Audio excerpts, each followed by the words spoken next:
Selamat datang di channel Trading for Better Life. Seperti biasa pada hari Minggu ini saya akan coba men-screening beberapa saham yang bisa teman-teman masukkan ke watchlist karena masih ada potensi untuk bergerak naik minggu depan. Semoga analisa yang diberikan ini bisa bermanfaat dan membantu teman-teman dalam mengambil keputusan.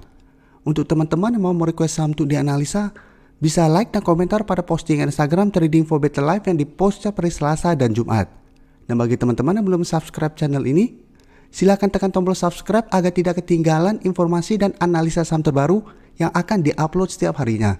Support terus channel ini dengan cara like dan share video ini agar channel ini makin berkembang dan bisa membantu lebih banyak orang. Sebelum saya memulai analisanya, untuk teman-teman yang baru mensubscribe atau viewer baru dari channel ini, banyak yang bertanya, Pak, aplikasi yang dipakai apa sih? Bagaimana cara menentukan EMA 50 dan 150 dan sebagainya? Teman-teman bisa klik bagian playlist ini. Jadi teman-teman bisa cari channel Trading for Better Life, klik playlistnya. Di playlist ini banyak video-video edukasi yang teman-teman bisa pelajari. Jadi untuk aplikasi yang dipakai maupun cara baca candle, teknik analisis, bandarmologi semua ada di sini. Jadi teman-teman bisa coba cari di playlist untuk pelajari video-video edukasi yang sudah pernah kami bagikan sebelumnya. Saham pertama akan saya analisa hari ini adalah saham PTPP. Saham PTPP, jika kita lihat artikel berita ini, pada tanggal 1 Oktober kemarin, jam 5 sore keluar berita bahwa emiten PTPP mendapat gugatan PKPU. Jadi gugatan PKPU itu adalah gugatan penundaan kewajiban pembayaran utang. Jadi digugat ke Pengadilan Negeri Jakarta Pusat. Adanya berita ini memang merupakan sentimen negatif untuk saham PTPP. Dan jika kita lihat lagi, pada jam 6 sore lebih keluar berita lagi bahwa PTPP klarifikasi gugatan PKPU dari sahabat Daya Mandiri. Jadi jika kita lihat baca berita ini sekilas, bahwa PTPP harus melakukan verifikasi dan validasi data yang diajukan di luar kesepakatan. Jadi apabila verifikasi dan validasi pengakuan kewajiban ini dilakukan, maka PT Sahabat Daya Mandiri akan mencabut perkaranya. Jadi tinggal apabila PTPP menyelesaikan kewajibannya, tidak akan ada lanjutan hukum. Dan jika kita lihat secara grafik, PTPP saat ini trennya masih bagus. Dan hari Jumat kemarin masih ditutup naik 5% lebih ke harga 1150. Jadi bisa kita lihat trennya saat ini sudah mulai bergerak tren. Dengan target terdekat atau resisten terdekat saat ini di harga 1200. Jadi secara tren, PTPP sebelumnya bergerak downtrend, saat ini mulai bergerak uptrend kembali. Dan saat ini garis EMA 50 sudah berubah menjadi support dan garis EMA 150 pun sudah berubah menjadi support. Untuk garis EMA 150 jika kita lihat berada di sekitar harga 1090, sedangkan untuk garis EMA 50 tepat di harga 1000. Dan untuk garis MACD pun bisa kita lihat saat ini masih mengarah ke atas. Dan dari data broker summary bisa kita lihat kenaikan 5% ini masih disertai adanya akumulasi. Dan asing pun dalam 3 hari terakhir ini masih masuk melakukan akumulasi pada saham PTPP.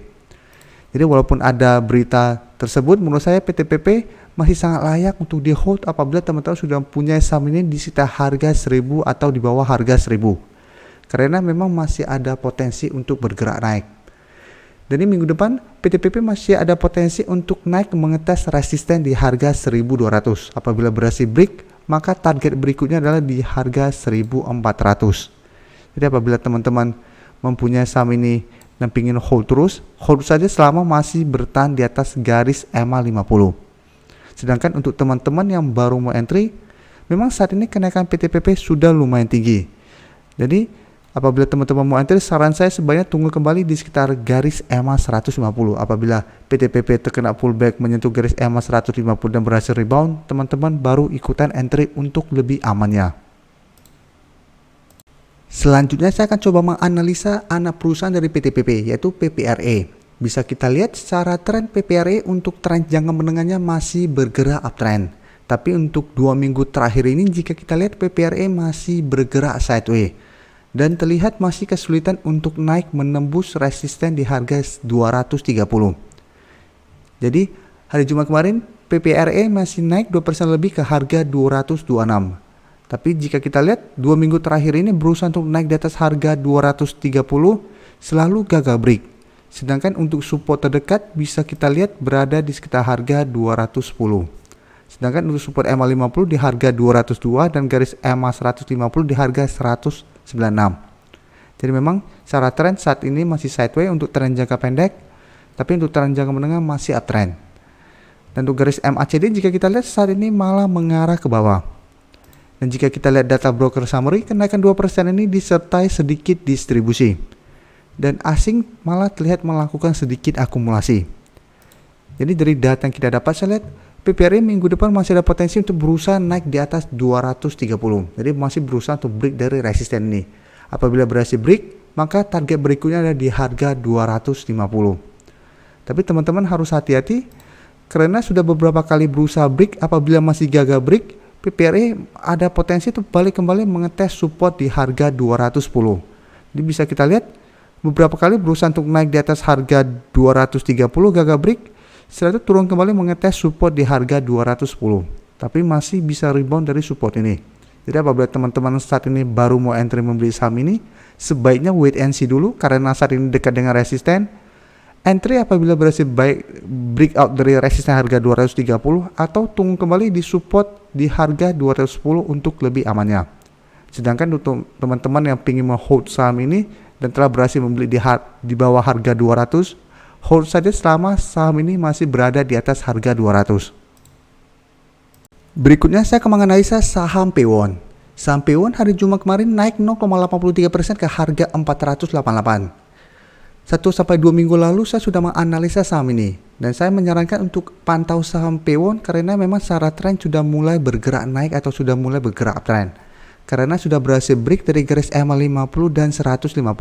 Tapi jika kita lihat setelah berhasil break dari garis EMA 150, Pewon masih berusaha untuk naik di atas harga 480 dan berusaha untuk naik di atas garis resisten 480, gagal break, turun mengetes garis EMA 150 dan saat ini harga 472 masih bisa rebound. Dari hari Jumat kemarin mulai naik di atas harga 480. Apabila berhasil break, maka target berikutnya adalah di resisten psikologis di harga 500. Tapi memang secara tren Pewon trennya sudah mulai bagi. Jadi sudah mulai bergerak uptrend. Untuk garis MACD jika kita lihat saat ini masih bergerak sideways. Dan dari data broker summary jika kita lihat kenaikan hari Jumat kemarin disertai sedikit akumulasi. Dan dari data pergerakan asing bisa kita lihat asing masih terus masuk melakukan akumulasi pada saham Pewon. Dan ini juga salah satu alasan kenapa saham Pewon masih sangat layak untuk masuk watchlist teman-teman. Karena asing belum terlihat keluar dari saham ini. Sehingga potensi untuk bergerak naik masih sangat besar. Jadi dari data yang kita dapat, sebenarnya Pewon masih ada potensi untuk naik mengetes harga 500. Apabila masih gagal break, Pewon masih ada potensi untuk sideways dan turun kembali mengetes garis EMA 150. Jadi apabila teman-teman ingin trading jangka pendek, bisa take profit apabila terlihat gagal break di harga 500 atau memang mau hold terus selama masih bertahan di atas garis EMA 150 juga masih oke. Dan apabila berhasil break di harga 500, maka harga 500 akan berubah menjadi support kuatnya. Saham terakhir akan saya analisa adalah saham BES. Saham BES hari Jumat kemarin ditutup lanjut naik 4% lebih ke harga 133. Dan bisa kita lihat di grafik, saat ini BES sudah berhasil break dari garis EMA 50. Jadi secara tren sudah bisa kita konfirmasi bahwa garis downtrend BES sudah patah. Jadi sebelumnya BES bergerak sangat downtrend, berusaha untuk naik di atas garis EMA 50 selalu gagal break, terus turun, tapi saat menyentuh harga 120, BES mulai bergerak sideways. Dan setelah itu berusaha untuk naik di atas garis EMA 50 masih gagal break. Tapi hari Jumat kemarin terkonfirmasi berhasil break dari garis EMA 50 ini. Tapi memang masih ada satu resisten yang harus ditembus BES untuk mulai bergerak uptrend kembali. Jadi selama masih gagal break dari garis EMA 50, BES masih akan bergerak sideways dan masih ada potensi untuk turun kembali mengetes support di EMA 50. Jadi saat ini support di EMA 50 berada di sekitar harga 126. Sedangkan garis EMA 150 saat ini berada di sekitar harga 138. Untuk garis MACD bisa kita lihat saat ini juga mulai mengarah ke atas. Dan dari data broker summary bisa kita lihat kenaikan 4% ini masih disertai adanya akumulasi. Dan asing juga bisa kita lihat dalam 2 minggu terakhir ini mulai masuk kembali membeli saham BES. Ini bukan 2 minggu jika kita tarik lagi, hampir 1 bulan terakhir ini asing mulai masuk mengakumulasi saham ini. Jadi minggu depan Base masih ada potensi untuk naik mengetes resisten di EMA 150. Apabila teman-teman ingin hold saham ini, sebenarnya masih bisa di hold selama masih bertahan di atas garis EMA 50. Dan jika minggu depan pada saat mendekati garis EMA 150 terlihat masih ada akumulasi dan berhasil break dari garis EMA 150, maka base akan mulai bergerak uptrend dengan target berikutnya adalah di harga 150. Dan secara trend base sudah mulai bergerak uptrend. Terima kasih telah menonton video ini. Like dan share video ini bila bermanfaat bagi teman-teman, dan support channel ini dengan cara tekan tombol subscribe agar channel ini bisa makin berkembang dan bisa membantu lebih banyak orang lagi. Terima kasih.